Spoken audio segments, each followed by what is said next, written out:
High friends, welcome to Yashikar. நம்மளோட விஜய் டிவியில் ரொம்பவே சூப்பர் ஹிட்டாக போயிட்டுருக்க ஒரு ரியாலிட்டி ஷோ தான் நம்மளோட பிக் பாஸ். உங்கள் எல்லாருக்குமே தெரியும். நல்ல ஒரு ரேட்டிங் தான் வாங்கியிருந்தாங்க லான்ச்சிங் வீக்குமே.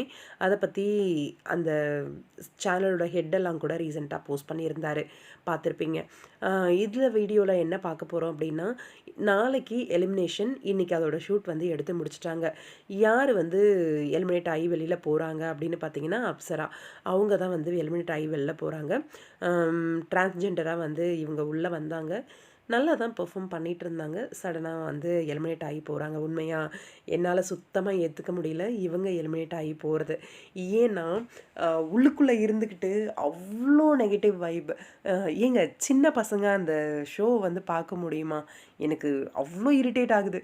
அதுலேயும் அன்சீன் கிளிப்பெல்லாம் சொல்லி இன்ஸ்டாவில் வந்து பிக் பாஸோட பேஜஸ்லாம் வந்து போஸ்ட் பண்ணுறாங்க பாருங்களேன். அவ்வளோ காண்டாகுது. மெயினாக அரோராவை தூக்கி வெளியில் போடணும் அப்படிங்கிற மாதிரி தான் இருந்துச்சு. அவங்க வெளியில் வந்தாங்க அப்படின்னா பிக் பாஸே கொஞ்சம் நார்மலாக ஆகும் அப்படிங்கிற மாதிரி தோணுச்சு. பேச்சே சரியில்லை. எல்லாரோட பேச்சும் டபுள் மீனிங்கில் தான் போயிட்டுருக்கு. என்னடா இது பிக் பாஸா இல்லை வேறு ஏதாவது ஷோவா அப்படிங்கிற மாதிரி ஆயிடுச்சு. அதர் தமிழில் மட்டும்தான் கொஞ்சம் டீசெண்டாக போயிட்டு இருந்துச்சு.